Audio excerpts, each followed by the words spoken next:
Olá, iniciamos mais um vídeo para mais um capítulo de A História, a Bíblia contada como a sua história do começo ao fim. Aqui neste canal eu te ajudo a ler a Bíblia de uma forma simples. Então, se você ainda não se inscreveu, se inscreva, não deixe de curtir o vídeo, compartilhar, comentar e deixar as suas sugestões. São áudios simples que você pode ouvir quando você estiver indo para o seu trabalho, nos seus afazeres domésticos, na hora que você for dormir. O mais importante é sempre reservar um tempo do seu dia para meditar nas palavras deste livro, que são fonte de vida para a nossa vida. Então, vamos para mais um capítulo. Capítulo 23, Reerguendo os Muros. A história de Deus havia sofrido diversas reviravoltas miraculosas. Abraão e Sara, estéreis e sem filhos, tiveram uma criança. José, vendido como escravo, acabou se tornando líder do Egito. Ruth, uma estrangeira desconhecida, uniu-se à linhagem dos reis. Daniel, atirado à cova dos leões, saiu de lá ileso, alcançando respeito ainda maior na corte. Esther, uma cidadã comum da Pérsia, tornou-se rainha. Quem disse que milagres não acontecem? E, em uma outra reviravolta do mesmo tipo, um povo antes sem lar havia retornado a Judá. Zorobabel e os profetas estimularam os israelitas a concluir o templo, o centro de adoração dos judeus em Jerusalém. Entra em cena Esdras, meio século depois, um sacerdote respeitado e professor da lei que vivia em Babilônia. Ele se empenhou em garantir que a lei de Deus fosse ouvida e seguida novamente em Judá. Este Esdras veio da Babilônia. Era um escriba que conhecia muito a lei de Moisés dada pelo Senhor, o Deus de Israel. O rei lhe concedera tudo o que ele tinha pedido, pois a mão do Senhor, o seu Deus, estava sobre ele. Alguns dos israelitas, inclusive sacerdotes, levitas, cantores, porteiros e servidores do templo, também foram para Jerusalém, no 7º ano do reinado de Artaxerxes. Esdras chegou em Jerusalém no 5º mês do 7º ano deste reinado. No primeiro dia do primeiro mês, ele saiu da Babilônia e chegou a Jerusalém no primeiro dia do 5º mês, porque a boa mão do seu Deus estava sobre ele, pois Esdras tinha decidido dedicar-se a estudar a lei do Senhor e a praticá-la, e a ensinar os seus decretos e mandamentos aos israelitas. Esdras era filho de Jeraías, filho de Azarias, filho de Ilquias, filho de Salum, filho de Zadok, filho de Aitube, filho de Amarias, filho de Azarias, filho de Mecaiote, filho de Zoraías, filho de Uzi, filho de Buqui, filho de Abisuá, filho de Finéias, filho de Eleazar, filho do sumo sacerdote Arão. Essa era a descendência do sacerdote Esdras. Esta é uma cópia da carta que o rei Artaxerxes entregou ao sacerdote e escriba Esdras, conhecedor dos mandamentos e decretos do Senhor para Israel. Artaxerxes, rei dos reis, ao sacerdote Esdras, escriba da lei de Deus dos céus, paz e prosperidade. Estou decretando que qualquer israelita em meu reino, inclusive entre os sacerdotes e levitas, que desejar ir a Jerusalém com você, poderá fazê-lo. Você está sendo enviado pelo rei e por seus 7 conselheiros para fazer uma investigação em Judá e em Jerusalém, com respeito à lei do seu Deus, que está nas suas mãos.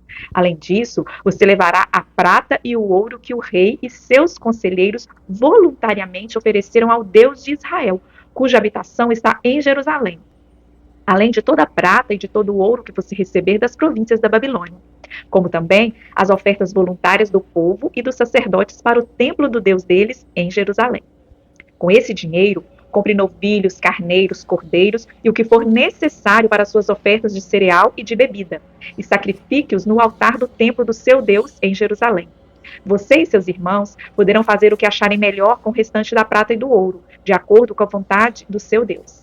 Entregue ao Deus de Jerusalém todos os utensílios que foram confiados a você para o culto no templo do seu Deus, e todas as demais despesas necessárias com relação ao templo do seu Deus serão pagas pelo tesouro real.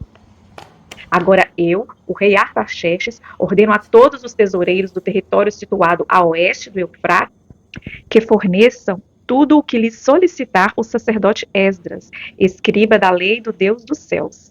até 3,5 toneladas de prata, 100 tonéis de trigo, 10 barris de vinho, 10 barris de azeite de oliva e sal à vontade. Tudo que o Deus dos céus tenha prescrito, que se faça com presteza para o templo do Deus dos céus, para que a sua ira não venha contra o império do rei e dos seus descendentes. Saibam também que vocês não têm autoridade para exigir impostos, tributos ou taxas de nenhum sacerdote, levita, cantor, porteiro, servidor do templo e de nenhum dos que trabalham nesse templo de Deus. E você, Esdras, com a sabedoria que o seu Deus deu a você, nomeie magistrados e juízes para ministrarem a justiça a todo o povo do território situado a oeste do Eufrates, a todos os que conhecem as leis do seu Deus.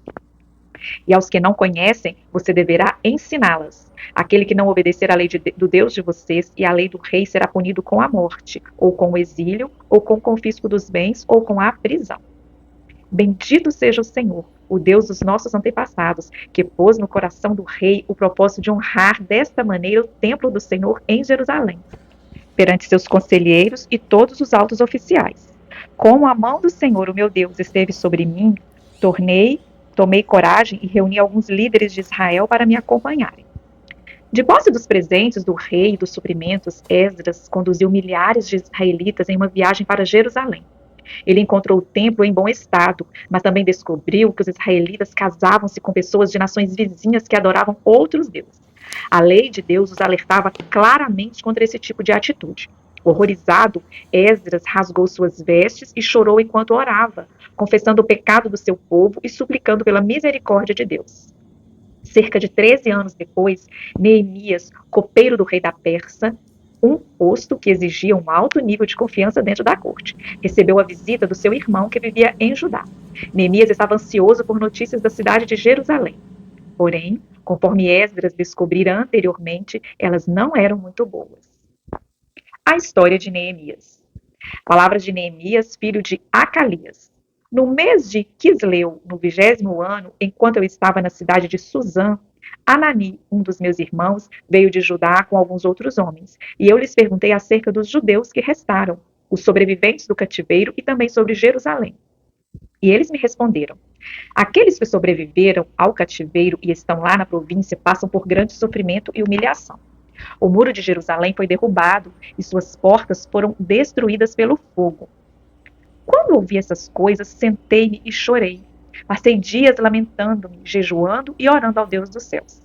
Então eu disse: Senhor, Deus dos céus, Deus grande e temível, fiel à aliança e misericordioso com os que te amam e obedecem aos teus mandamentos. Que os teus ouvidos estejam atentos e os teus olhos estejam abertos para a oração que o teu servo está fazendo diante de ti, dia e noite, em favor dos teus servos, o povo de Israel. Confesso os pecados que nós, os israelitas, temos cometido contra ti. Sim, eu e o meu povo temos pecado.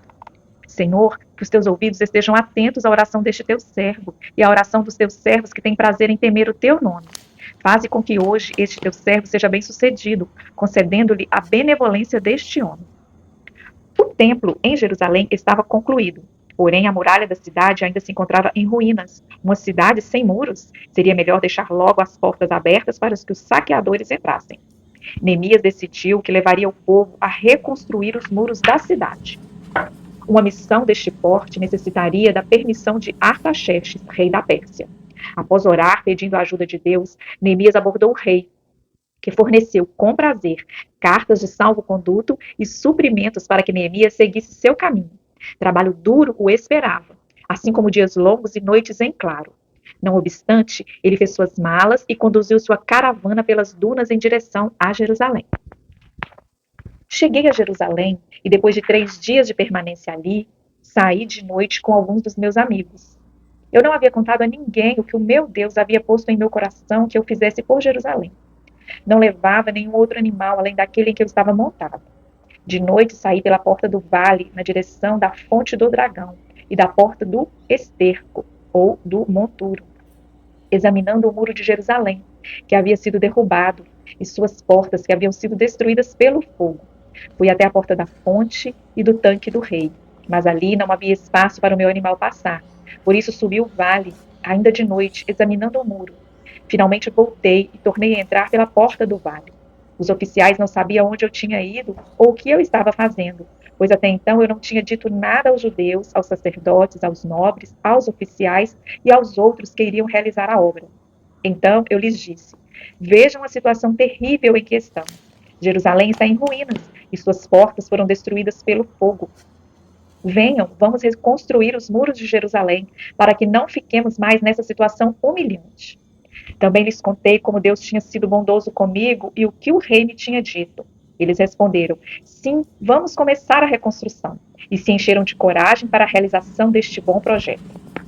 Da mesma forma que os judeus haviam enfrentado a oposição dos povos vizinhos quando trabalharam na reconstrução do templo no século anterior, eles foram atacados por tentarem reerguer os muros que protegiam Jerusalém. Sanbalate, o governador de Samaria, e Tobias, um comandante militar e provavelmente líder do lado leste do Jordão, viam-se ameaçados pelo fato de o rei Artaxerxes ter não só patrocinado a viagem de Neemias para Jerusalém, como também o nomeado governante de Judá. Quando Sanbalate soube que estávamos reconstruindo o muro, ficou furioso. Ridicularizou os judeus e, na presença dos seus compatriotas e dos poderosos de Samaria, disse: o que aqueles frágeis judeus estão fazendo? Será que vão restaurar o seu muro? Irão oferecer sacrifícios? Irão terminar a obra num só dia? Será que vão conseguir ressuscitar pedras de construção daqueles montes de entulho e pedras queimadas? Tobias, o amonita que estava ao seu lado, completou: pois que construam. Basta que uma raposa suba lá para que este muro de pedras desabe. Ouve-nos, ó Deus, pois estamos sendo desprezados. Faze cair sobre eles a zombaria, e sejam eles levados prisioneiros como despojo para outra terra. Não perdoe os seus pecados, nem apagues as suas maldades, pois provocaram a tua ira diante dos construtores. Nesse meio tempo, fomos construindo o muro, até que em toda a sua extensão chegamos à metade da sua altura, pois o povo estava totalmente dedicado ao trabalho. Quando, porém, Sanbalate, Tobias, os árabes, os amonitas e os homens de Asdod souberam que os reparos dos muros de Jerusalém tinham avançado e que as brechas estavam sendo fechadas, ficaram furiosos. Todos juntos planejaram atacar Jerusalém e causar confusão. Mas nós oramos ao nosso Deus e colocamos guardas de dia e de noite para protegê-los deles. Enquanto isso, o povo de Judá começou a dizer: os trabalhadores já não têm mais forças e ainda há muito entulho. Por nós mesmos não conseguiremos reconstruir o muro. E os nossos inimigos diziam: antes que descubram qualquer coisa ou nos vejam, estaremos bem ali no meio deles. Vamos matá-los e atacar com o trabalho deles. Acabar com o trabalho deles. Os judeus que moravam perto deles 10 vezes nos preveniram: para onde quer que vocês se virarem, saiba que seremos atacados de todos os lados. Por isso, posicionei alguns do povo atrás dos pontos mais baixos do muro, nos lugares abertos, divididos por famílias, armados de espadas, lanças e arcos. Fiz uma rápida inspeção e imediatamente disse aos nobres, aos oficiais e ao restante do povo: não tenham medo deles. Lembrem-se de que o Senhor é grande e temível, e lutem por seus irmãos, por seus filhos e por suas filhas, por suas mulheres e por suas casas. Quando os nossos inimigos descobriram que sabíamos de tudo e que Deus tinha frustrado a sua trama, todos nós voltamos para o muro, cada um para o seu trabalho. Daquele dia em diante, enquanto a metade dos meus homens fazia o trabalho, a outra metade permanecia armada de lanças, escudos, arcos e couraças. Os oficiais davam apoio a todo o povo de Judá que estava construindo o muro. Aqueles que transportavam material faziam o trabalho com uma das mãos e com a outra seguravam uma arma. E cada um dos construtores trazia na cinta uma espada enquanto trabalhava. E comigo ficava um homem pronto para tocar a trombeta. Então eu disse aos nobres, aos oficiais e ao restante do povo: a obra é grande e extensa, e estamos separados, distantes um dos outros, ao longo do muro. Do lugar de onde ouvirem o som da trombeta, juntem-se a nós ali. Nosso Deus lutará por nós. Dessa maneira, prosseguimos o trabalho com metade dos homens empunhando espadas, desde o arraiar da alvorada até o cair da noite. Naquela ocasião, eu também disse ao povo: cada um de vocês e o seu ajudante devem ficar à noite em Jerusalém, para que possam servir de guarda à noite e trabalhar durante o dia. Eu, os meus irmãos, os meus homens de confiança e os guardas que estavam comigo nem tirávamos a roupa, e cada um permanecia de arma na mão. Pressionado, Neemias demonstrou perseverança e graça. Ele seguiu adiante, embora tudo indicasse que enfrentaria problemas. Seu hábito de orar, uma característica fundamental da sua personalidade, fez com que a orientação e o zelo de Deus servissem de base para o projeto. Suas estratégias defensivas mantiveram os trabalhadores nos trilhos. Ele também demonstrou ter uma grande compreensão da natureza humana, pois era capaz de farejar uma armadilha a mais de 1 quilômetro de distância. Quando Sambalat, Tobias, Gesem, o árabe e o restante dos nossos inimigos souberam que eu havia reconstruído o muro e que não havia ficado nenhuma brecha, embora até então eu ainda não tivesse colocado as portas nos seus lugares, Sambalat e Gesem mandaram-me a seguinte mensagem: Venha, vamos nos encontrar num dos povoados da planície de Ono. Eles, contudo, estavam tramando fazer-me mal. Por isso enviei-lhes mensageiros com esta resposta: Estou executando um grande projeto e eu não posso descer. Por que parar a obra para ir encontrar-me com vocês? Eles me mandaram 4 vezes a mesma mensagem e todas as vezes lhes dei a mesma resposta. Então, na quinta vez, Sambalat mandou-me um dos seus homens de confiança com a mesma mensagem. Ele tinha na mão uma carta aberta em que estava escrito: Dizem entre as nações, e Gesem diz que é verdade, que você e os judeus estão tramando uma revolta e que por isso estão reconstruindo o muro. Além disso, conforme dizem, você está na iminência de se tornar o rei deles e até nomeou profetas para fazerem em Jerusalém a seguinte proclamação a seu respeito: Há um rei em Judá. Ora, essa informação será levada ao rei, por isso vamos conversar. Eu lhes mandei essa resposta: Nada disso que você está dizendo é verdade. É pura invenção sua. Estavam todos tentando intimidar-nos, pensando: eles serão enfraquecidos e não concluirão a obra. Eu, porém, orei pedindo: Fortalece agora, ó Deus, as minhas mãos. Um dia, eu fui à casa de Semaías, filho de Delaías, neto de Meetabel, que estava trancado portas adentro. Ele me disse: Vamos encontrar-nos na casa de Deus, no templo, a portas fechadas, pois estão querendo matá-lo. Eles virão esta noite. Todavia, eu lhe respondi: Acha que um homem como eu deveria fugir? Alguém como eu deveria entrar no templo para salvar a vida? Não, eu não irei. Percebi que Deus não o tinha enviado e que ele tinha profetizado contra mim, porque Tobias e Sambalat o tinham contratado.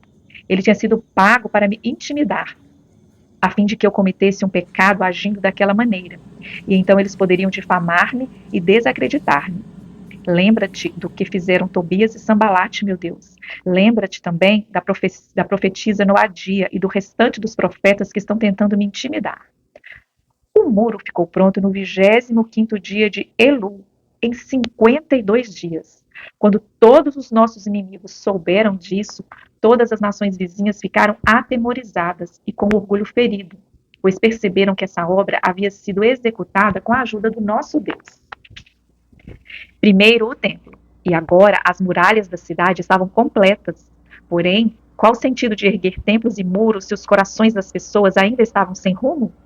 Tanto Esdras quanto Neemias queriam garantir a existência de um sistema de adoração e o cumprimento das leis contra a união com nações profanas. O que seria melhor do que deixar a palavra de Deus falar por si própria?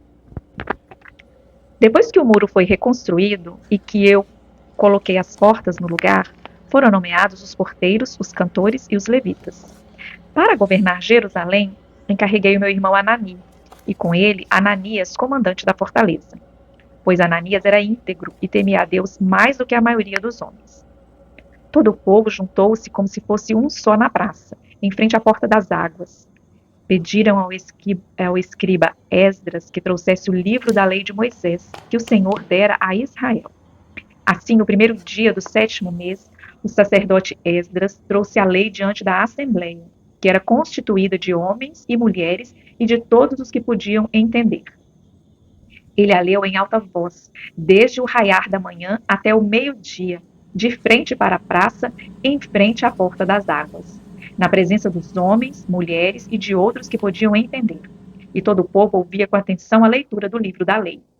O escriba Esdras estava numa plataforma elevada de madeira, construída para a ocasião.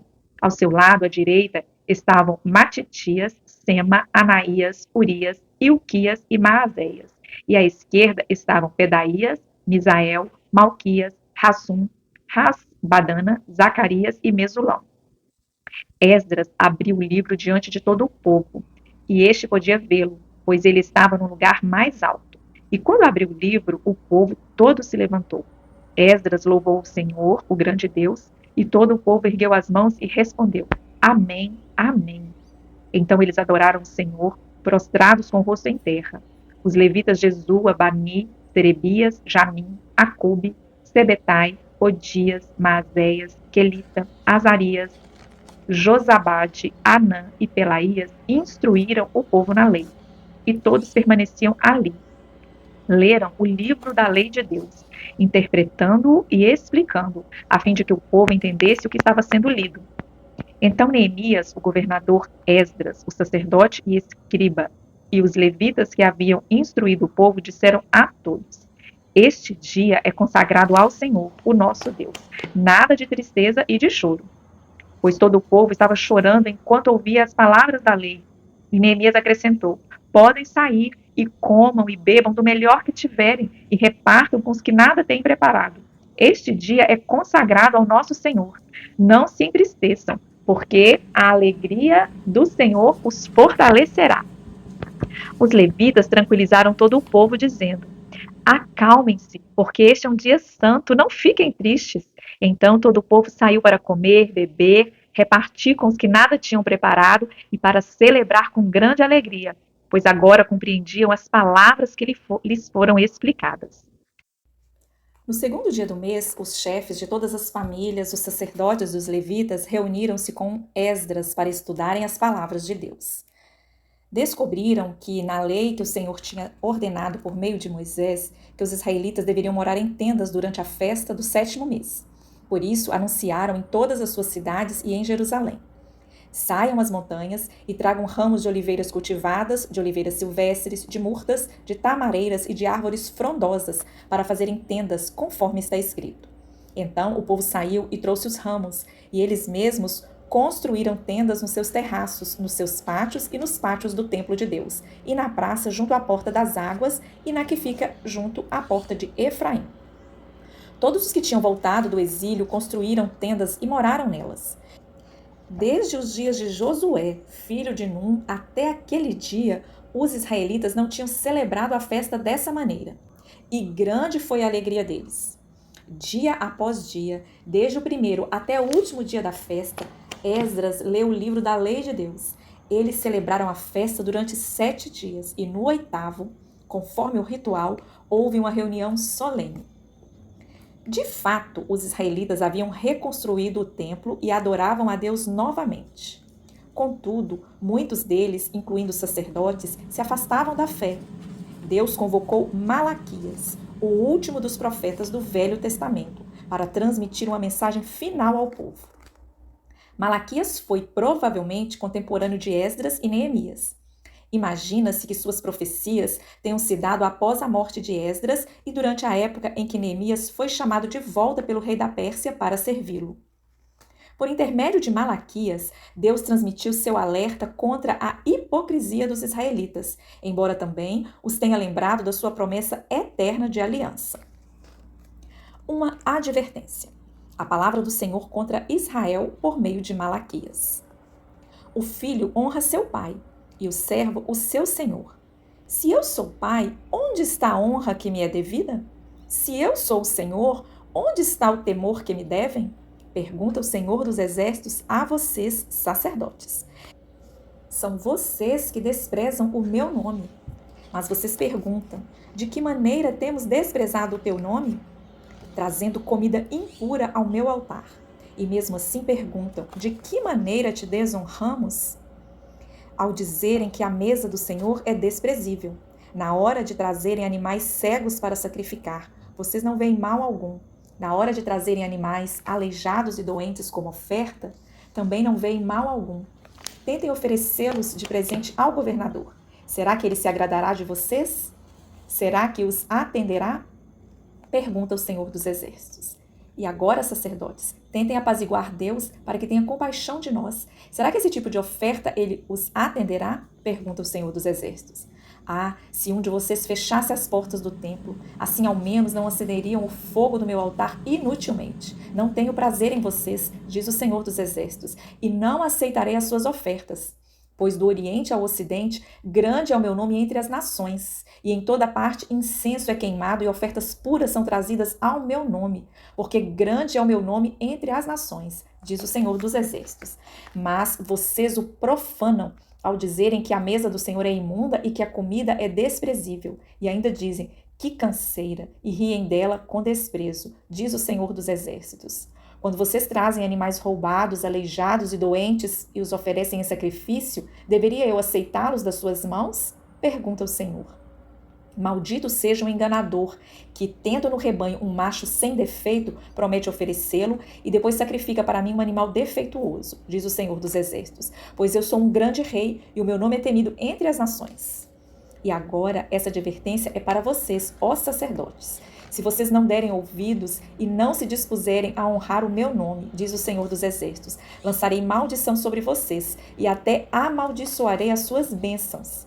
Aliás, já as amaldiçoei, porque vocês não me honram de coração. A outra coisa que vocês fazem: enchem de lágrimas o altar do Senhor, choram e gemem porque ele já não dá atenção às suas ofertas, nem as aceitas com prazer. E vocês ainda perguntam: por quê? É porque o Senhor é testemunha entre você e a mulher da sua mocidade, pois você não cumpriu a sua promessa de fidelidade, embora ela fosse sua companheira, a mulher do seu acordo matrimonial. Não foi o Senhor que os fez um só? Em corpo e em espírito, eles lhe pertencem. E por que um só? Porque ele deseja uma descendência consagrada. Portanto, tenham cuidado. Ninguém seja infiel à mulher da sua mocidade. Eu odeio o divórcio, diz o Senhor, o Deus de Israel. E também odeio o homem que se cobre de violência como se cobre de roupas, diz o Senhor dos Exércitos. Por isso, tenham bom senso, não sejam infiéis. De fato, eu, o Senhor, não mudo. Por isso vocês, descendentes de Jacó, não foram destruídos. Desde o tempo dos teus antepassados, vocês se desviaram dos meus decretos e não lhes obedeceram. Voltem para mim e eu voltarei para vocês, diz o Senhor dos Exércitos. Mas vocês perguntam: como voltaremos? Pode um homem roubar de Deus? Contudo, vocês estão me roubando. E ainda perguntam: como é que te roubamos? Nos dízimos e nas ofertas. Vocês estão debaixo de uma grande maldição, porque estão me roubando. A nação toda está me roubando. Tragam o dízimo todo ao depósito do templo, para que haja alimento em minha casa. Ponham-me à prova, diz o Senhor dos Exércitos, e vejam se não vou abrir as comportas dos céus e derramar sobre vocês tantas bênçãos que nem terão onde guardá-las. Impedirei que pragas devorem suas colheitas, e as videiras nos campos não perderão seu fruto, diz o Senhor dos Exércitos. Então todas as nações os chamarão felizes, porque a terra de vocês será maravilhosa, diz o Senhor dos Exércitos. Vocês têm dito palavras duras contra mim, diz o Senhor. Ainda assim perguntam: o que temos falado contra ti? Vocês dizem: é inútil servir a Deus. O que ganhamos quando obedecemos aos seus preceitos e ficamos nos lamentando diante do Senhor dos Exércitos? Por isso, agora consideramos felizes os arrogantes, pois tanto prosperam os que praticam o mal como escapam ilesos os que desafiam Deus. Depois, aqueles que temiam ao Senhor conversaram uns com os outros, e o Senhor os ouviu com atenção. Foi escrito um livro como memorial na sua presença, acerca dos que temiam o Senhor e honravam o seu nome. No dia em que eu agir, diz o Senhor dos Exércitos, eles serão meu tesouro pessoal. Eu terei compaixão deles, como um pai tem compaixão do filho que lhe obedece. Então vocês verão novamente a diferença entre o justo e o ímpio, entre os que servem a Deus e os que não o servem. Pois certamente vem o dia, ardente como uma fornalha. Todos os arrogantes e todos os malfeitores serão como palha, e aquele dia que está chegando ateará fogo neles, diz o Senhor dos Exércitos. Não sobrará raiz ou galho algum. Mas, para vocês que reverenciam o meu nome, o sol da justiça se levantará, trazendo cura em suas asas. E vocês sairão e saltarão como bezerros soltos do curral. Depois esmagarão os ímpios, que serão como pó sob as solas dos seus pés no dia em que eu agir, diz o Senhor dos Exércitos. Lembra-se da lei do meu servo Moisés, dos decretos e das ordenanças que eu dei em Horebe para todo o povo de Israel. Vejam, eu enviarei a vocês o profeta Elias antes do grande e terrível dia do Senhor. Ele fará com que os corações dos pais se voltem para seus filhos e os corações dos filhos para seus pais. Do contrário, eu virei e castigarei a terra com maldição. 400 anos se passaram desde Malaquias e nenhum profeta ou líder digno de ser incluído nas Escrituras Sagradas surgiu. Por esse motivo, o período é às vezes chamado de os anos de silêncio. Na realidade, esse período de turbulência social e política foi tudo menos silencioso para o povo judeu. No século II a.C., marcado pela revolta dos macabeus contra os seleucidas, foi uma das eras mais heróicas da história judaica.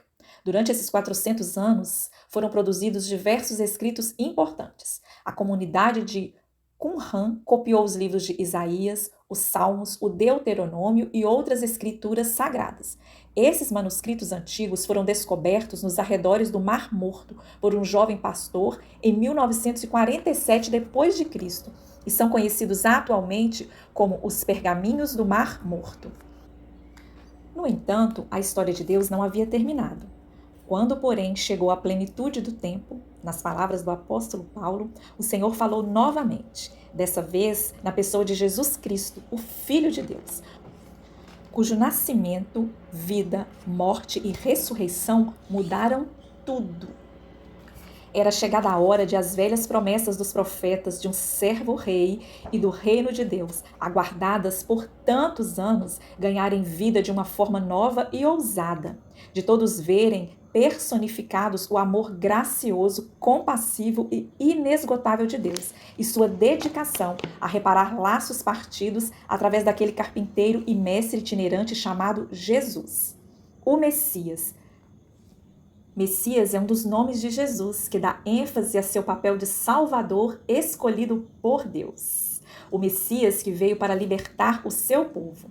Toda a sabedoria e desígnios de Deus concentravam-se na missão de Jesus no planeta Terra. Ele era a palavra final do Senhor. E foi assim que aconteceu. Nos vemos no próximo capítulo para o nascimento deste grande rei Jesus. Até lá!